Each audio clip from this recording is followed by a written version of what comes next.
기적과 같은 일이 일어났습니다.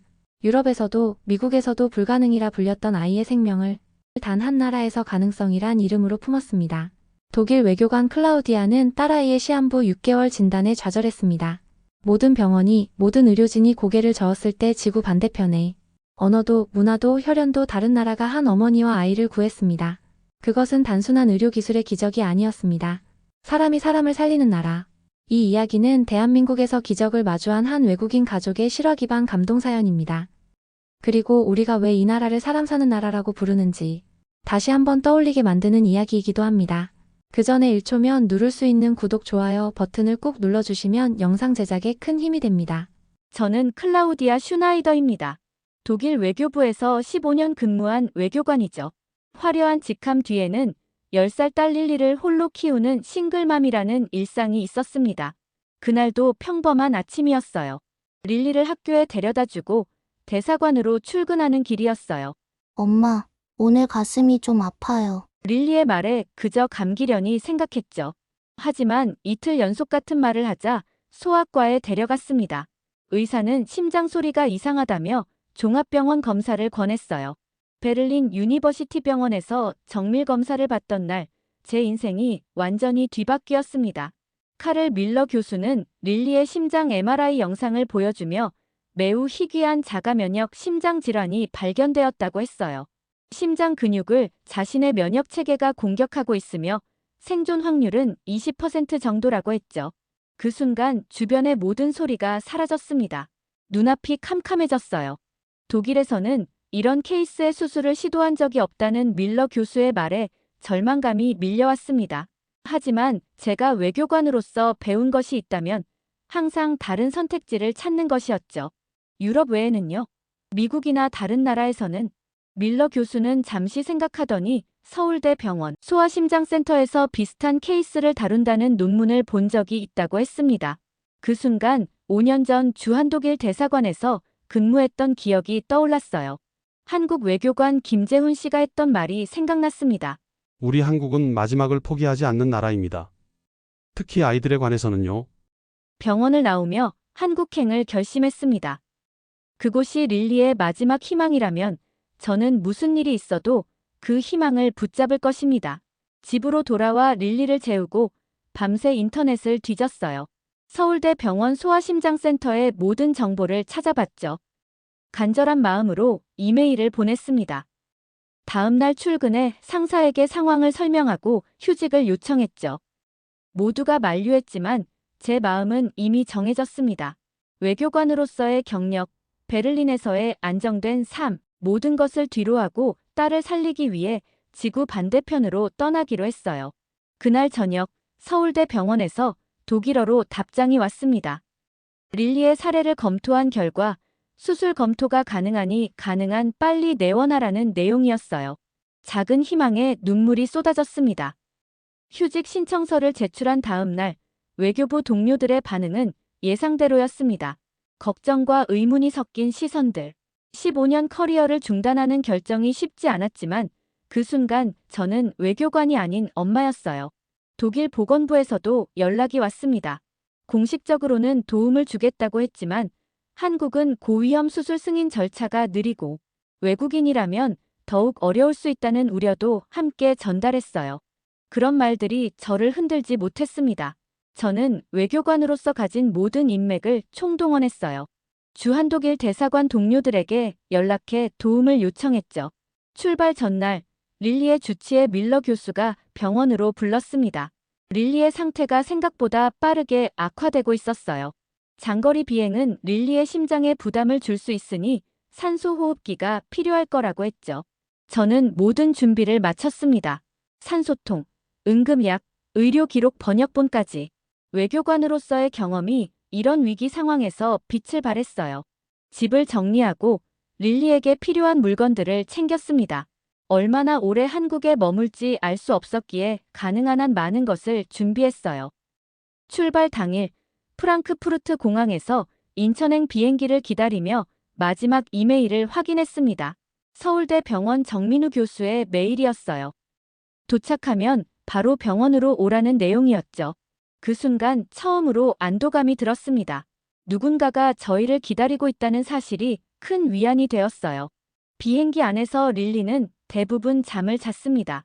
간호사 자격증이 있는 승무원이 특별히 저희 좌석 근처에서 도와주었어요. 저는 릴리의 손을 잡은 채 창밖을 바라봤습니다. 구름 위로 펼쳐진 하늘이 마치 희망처럼 느껴졌어요. 외교관으로서 수많은 국제회의에 참석했고 여러 협상 테이블에 앉아봤습니다. 하지만 이번 여정은 달랐어요. 제 딸의 생명을 위한 여정이었으니까요. 그 어떤 외교적 위기보다 더 큰 도전이었습니다. 인천공항에 도착한 순간 현실이 저를 강타했습니다. 릴리는 산소호흡기를 착용한 채 휠체어에 앉아 있었고 저는 낯선 나라에서 홀로 모든 것을 해결해야 했죠. 외교관 신분으로 방문했을 때와는 완전히 다른 경험이었습니다. 입국 심사관의 의심 어린 시선을 느끼며 의료 비자를 제시했습니다. 첫 관문은 통과했지만 마음이 무거웠습니다. 이제부터가 진짜 시작이라는 것을 알았으니까요. 미리 예약해둔 호텔에 도착했을 때 첫 번째 위기가 찾아왔습니다.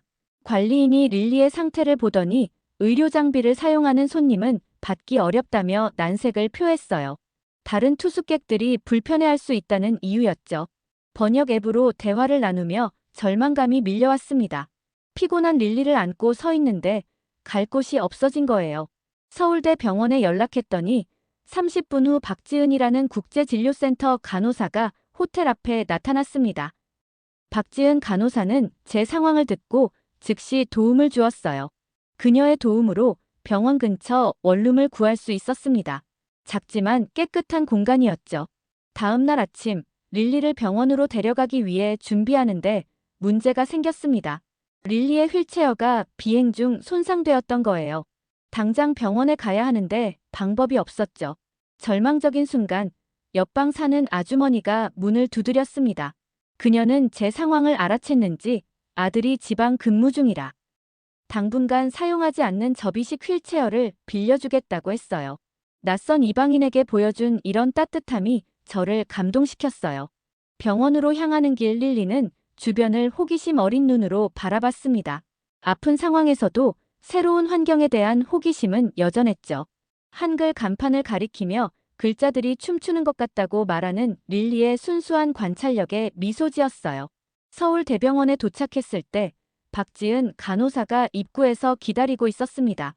그녀는 릴리에게 한국어로 인사했고 놀랍게도 릴리는 5년 전 배웠던 안녕하세요로 대답했어요. 그 순간 작은 희망이 피어올랐습니다. 이곳에서 우리는 불청객이 아닐지도 모른다는 생각이 들었죠. 서울대 병원 소아심장센터는 생각보다 훨씬 현대적이고 깨끗했습니다. 복도를 따라 걸으며 벽에 걸린 의료진들의 논문과 상장들을 보았어요. 독일 병원과 비교해도 전혀 뒤떨어지지 않았죠. 오히려 일부 장비는 더 최신 모델이었습니다. 정민우 교수는 40대 중반으로 보이는 단정한 외모와 따뜻한 미소를 가진 사람이었습니다. 그는 릴리의 의료 기록을 꼼꼼히 검토한 후 상태가 분명 심각하지만 가능성은 있다고 말했어요. 독일에서는 들을 수 없었던 가능성이라는 단어에 가슴이 떨렸습니다. 정 교수는 우리 병원에서 비슷한 케이스를 3번 다뤘고 2명은 성공적이었다고 설명했습니다. 그는 릴리가 아직 어리고 의지가 강해 보이며 무엇보다 어머니의 헌신이 큰 힘이 될 거라고 말했어요. 2주간의 정밀 검사 후 수술 여부를 최종 결정하기로 했습니다. 그동안 릴리는 입원의 상태를 관찰받아야 했죠. 병실에 릴리를 안착시키고 나니 현실감이 밀려왔어요. 이제 정말 시작이구나. 독일에서의 안정된 삶을 뒤로하고 낯선 나라에서 딸의 생명을 위한 싸움을 시작하는 거죠. 첫 주는 힘들었습니다. 릴리는 매일 다른 검사를 받아야 했고 저는 병실 바닥에서 잠을 청했어요. 외국인 환자를 위한 병실이 있었지만 이미 만실이었거든요. 하지만 불평할 여유조차 없었습니다. 릴리가 살아있다는 것, 그것만으로도 감사했으니까요. 검사 5일째 되던 날 릴리의 상태가 급속도로 악화되었습니다. 갑자기 호흡 곤란을 겪기 시작했고 심장 모니터의 경고음이 울렸어요. 의료진이 신속하게 릴리를 안정시켰지만 면역 억제제 용량을 조절해야 한다고 했습니다. 심장 근육의 염증이 더 심해졌다는 거죠. 그날 밤 저는 병실 의자에 앉아 릴리의 손을 잡은 채 밤을 새웠습니다. 멀리서 온 외국인 환자라 특별 대우를 바라지 않았지만 이렇게 힘든 상황에서는 외로움이 더 크게 다가왔어요.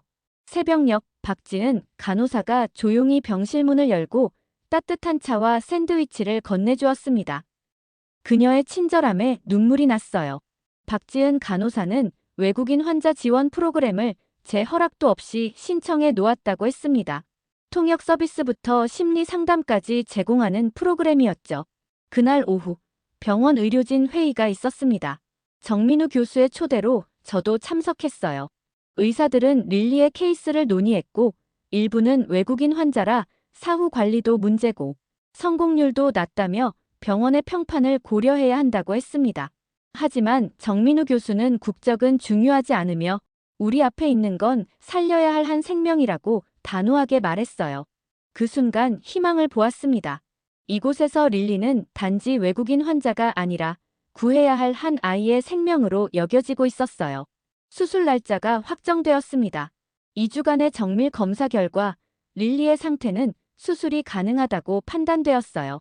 하지만 위험성은 여전히 높았죠. 성공률 40%라는 숫자가 머릿속을 맴돌았습니다.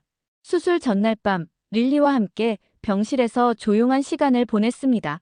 아이는 놀랍도록 침착했어요. 수술이 끝나면 남산타워에 가고 싶다며 5년 전에 갔던 곳이 얼마나 예뻤는지 이야기했습니다. 아이의 순수한 꿈에 마음이 아팠어요. 하지만 동시에 그 꿈이 이루어질 수 있도록 모든 것을 다 하겠다고 다짐했습니다. 수술 당일 아침, 릴리는 마취 전 마지막으로 제게 속삭였습니다. 엄마, 걱정 마세요. 저 돌아올게요. 그 말을 듣는 순간 제 심장이 찢어지는 것 같았어요. 10살 아이가 어른처럼 저를 위로하고 있었습니다. 릴리가 수술실로 들어가고 저는 대기실에서 가장 긴 12시간을 보냈습니다. 기도하고 울고 또 기도했어요. 박지은 간호사가 가끔 와서 상황을 알려주었지만 시간은 너무 느리게 흘렀습니다. 수술 6시간째 첫 번째 위기가 찾아왔다는 소식을 들었습니다. 릴리의 몸이 갑작스러운 면역 거부 반응을 보이기 시작했다는 거예요.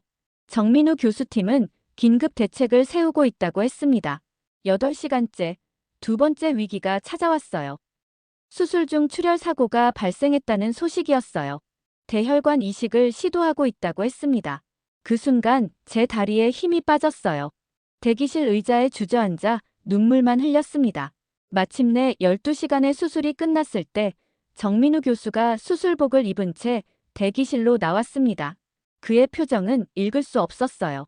지친 눈에는 여러 감정이 교차했습니다. 슈나이더 씨 수술은 성공했습니다.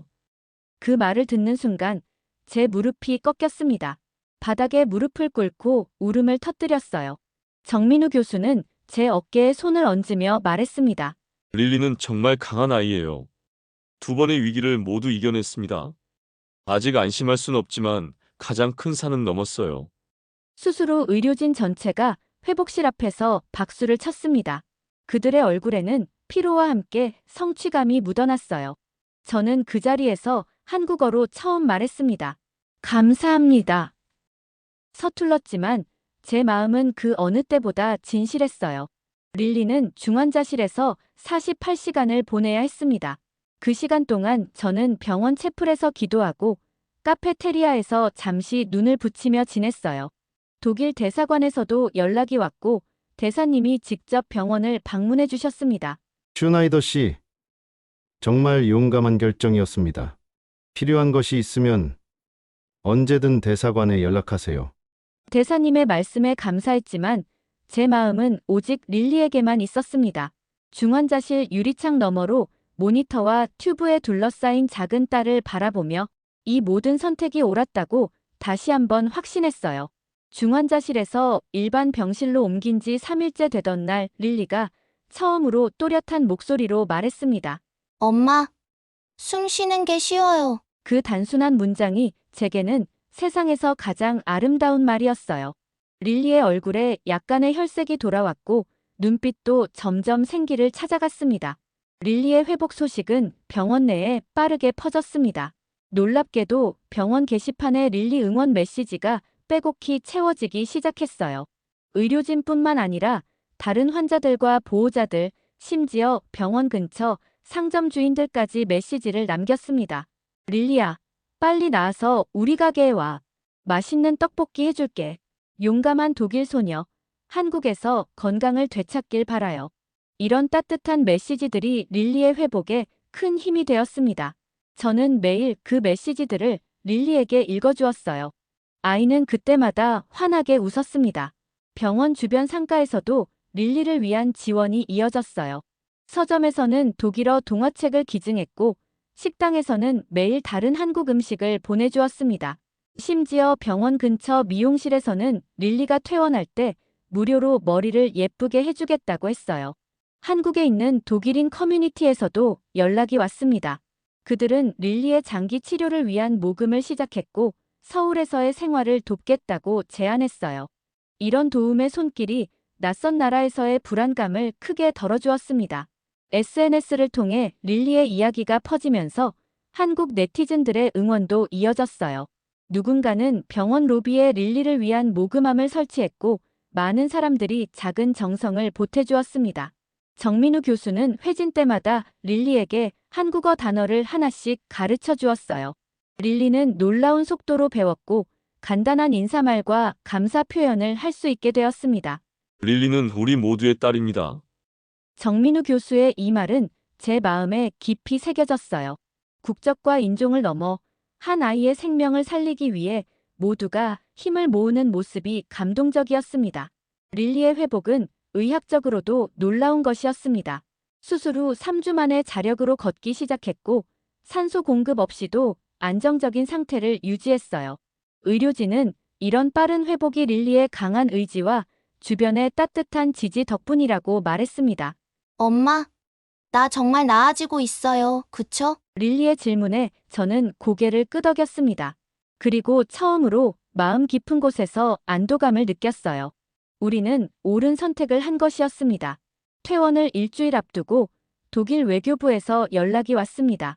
휴직 기간 연장이 가능하지만 가능한 빨리 복귀해 달라는 내용이었어요. 베를린에 남아있는 제 자리가 계속 비어있기 어렵다는 설명이었습니다. 그 연락을 받고 밤새 고민했어요. 릴리는 이제 걷고 웃을 수 있게 되었지만 여전히 정기적인 검진과 치료가 필요했습니다. 정민우 교수는 최소 1년간은 가까운 곳에서 관찰이 필요하다고 했어요. 결정의 순간에 릴리가 제게 뜻밖의 말을 했습니다. 엄마, 저 한국에서 의사가 되고 싶어요. 정민호 선생님처럼요. 아이의 눈빛은 진지했어요. 단순한 어린아이의 변덕이 아니라 자신의 경험을 통해 형성된 진정한 꿈이었습니다. 그 순간 제 마음도 확고해졌어요. 우리는 한국에 남을 것입니다. 외교부에 장기 휴직을 신청했고 대신 주한독일 문화원에서 파트타임으로 일할 수 있는 기회를 찾았습니다. 봉급은 줄어들지만 릴리와 함께할 시간은 더 많아질 거예요. 박지은 간호사의 도움으로 서울의 한 국제학교에 릴리의 입학을 문의했습니다. 다행히 중간 입학이 가능하다는 답변을 받았어요. 학비가 부담스러웠지만 릴리의 미래를 위한 투자라고 생각했습니다. 우리는 병원 근처에서 조금 더 넓은 아파트를 구했어요. 월세가 비쌌지만 릴리의 회복에는 안정적인 환경이 중요했습니다. 베를린의 집은 임대로 내놓았고 그 수입으로 서울에서의 생활비를 일부 충당할 수 있었어요. 퇴원 날 병원 로비에는 작은 환송회가 열렸습니다. 의료진과 다른 환자들, 심지어 병원 주변 상점 주인들까지 모여 릴리의 퇴원을 축하해 주었어요. 정민우 교수는 릴리에게 청진기를 선물로 주었습니다. 언젠가 의사가 된다면 이걸로 첫 환자를 진찰하길 바랍니다. 그 말에 릴리의 눈이 빛났습니다. 저는 그 순간 깨달았어요. 우리가 한국에 온 것은 단순히 치료를 받기 위함이 아니었습니다. 새로운 삶을 시작하기 위한 여정이었어요. 우리는 이곳에서 숨 쉬는 법을 배웠어요. 제가 환송회에서 한 말입니다. 서툰 한국어였지만 모두가 그 의미를 이해해 주었어요. 그것은 단순히 릴리의 물리적인 호흡이 아니라 우리 모두가 삶의 진정한 의미를 깨달은 것에 대한 표현이었습니다. 놀랍게도 독일 대사관에서도 릴리의 결정을 지지해 주었어요. 대사님은 개인적으로 릴리의 국제학교 장학금 일부를 후원하겠다고 제안했습니다. 외교관 자녀를 위한 특별 프로그램을 활용한 것이었죠. 클라우디아, 당신의 용기가 우리 모두에게 영감을 주었습니다. 릴리가 한국에서 새로운 시작을 할 수 있도록 돕겠습니다. 대사님의 말씀에 감사의 마음이 북받쳤습니다. 베를린을 떠날 때는 모두가 만류했지만 이제는 우리의 선택을 응원해주는 사람들이 늘어났어요. 국제학교 첫날 릴리는 긴장했지만 동시에 설렜습니다. 아직 체력이 완전히 회복되지 않아 오전 수업만 참여하기로 했어요. 학교 측에서도 릴리의 상황을 이해하고 특별한 배려를 해주었습니다. 엄마, 여기 친구들이 독일어도 알고 영어도 하고 한국어도 해요. 너무 신기해요. 릴리는 다문화 환경에 금방 적응했습니다. 특히 한국 문화에 대한 호기심이 컸어요. 방과 후에는 한국어 특별 수업을 듣기 시작했고 주말에는 한국 역사박물관을 방문하곤 했습니다. 저 역시 새로운 삶에 적응해 갔어요. 주한독일문화원에서 일하면서 한국과 독일 사이의 문화 교류 프로그램을 담당했습니다. 외교관으로서의 경험이 이 일에 큰 도움이 되었어요. 동시에 한국어 수업도 들었습니다. 릴리보다 진도는 느렸지만 기본적인 의사소통은 가능해졌죠. 우리의 결정에 대해 독일의 친구들과 가족들은 여전히 의아해했습니다. 하지만 릴리의 건강한 모습을 영상통화로 보여주면 그들도 점차 이해하기 시작했어요. 클라우디아, 너희 둘 다 달라 보여 더 행복해 보여. 오랜 친구 한나의 말이 제 마음에 와닿았습니다. 그래요. 우리는 달라졌어요. 죽음의 문턱에서 돌아와 새로운 삶을 시작한 릴리뿐만 아니라 저 역시 변화했습니다. 더 이상 모든 것을 통제하려 하지 않고 삶의 흐름을 받아들이는 법을 배웠어요. 엄마, 우리 정말 여기 계속 살 거예요? 어느 날 밤 릴리가 물었습니다. 그래, 적어도 내가 완전히 건강해질 때까지는. 그리고 그 후에도 내가 원한다면. 릴리는 환하게 웃었습니다. 그 웃음 속에서 저는 모든 결정이 옳았음을 다시 한번 확신했어요. 한국에 온 지 1년이 지났습니다. 릴리의 변화는 놀라웠어요. 이제 그 아이는 산소 호흡기 없이도 축구 시합에 참가할 수 있을 만큼 건강해졌습니다. 정민우 교수는 릴리의 회복을 의학적 기적이라고 불렀어요. 심장 기능이 95%까지 회복되었습니다. 이런 케이스는 세계의학 저널에 보고할 정도로 특별해요. 정기 검진에서 정민우 교수는 항상 놀라움을 감추지 못했습니다. 릴리의 회복은 의학적 예측을 훨씬 뛰어넘는 것이었어요. 물론 여전히 면역 억제제를 복용해야 했지만 그 양은 점차 줄어들고 있었습니다. 학교에서도 릴리는 빠르게 적응했어요. 이제는 오전뿐만 아니라 종일 수업에 참여할 수 있게 되었고 심지어 학교 축구팀에도 들어갔습니다.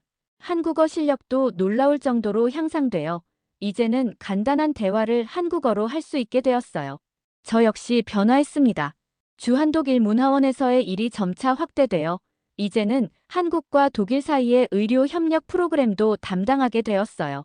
릴리의 경험을 바탕으로 다른 나라의 환자들이 한국에서 치료받을 수 있도록 돕는 일이었습니다. 그러던 중 한국의 한 NGO에서 제안이 들어왔어요. 외국인 환자 지원 코디네이터로 일해달라는 것이었습니다. 제 경험과 언어 능력, 그리고 외교관으로서의 배경이 이 일에 적합하다고 생각했나 봅니다. 이제 저는 릴리처럼 생명의 위기에 처한 외국인 환자들이 한국에서 치료받을 수 있도록 돕는 일을 하게 되었습니다. 그것은 제가 경험한 모든 것을 다른 사람들과 나눌 수 있는 방법이었어요. 엄마, 엄마가 하는 일이 자랑스러워요. 저도 나중에 그런 일 하고 싶어요. 릴리의 말에 가슴이 뭉클했습니다. 아이는 자신의 경험을 통해 타인을 돕는 삶의 가치를 배우고 있었어요. 독일 외교부에서는 계속해서 복귀 요청이 왔습니다. 하지만 이제 저는 확신을 가지고 답했어요. 감사합니다만 지금은 서울에서의 일이 저에게 더 중요합니다. 언젠가 돌아갈 수도 있겠지만 지금은 이곳에서 새로운 삶을 시작했습니다. 베를린의 집은 결국 팔았습니다. 그리고 서울 근교에 작은 집을 샀어요. 독일보다 주택 가격이 비쌌지만 이제 이곳이 우리의 진짜 집이라고 생각했습니다. 릴리의 12번째 생일, 우리는 특별한 파티를 열었어요.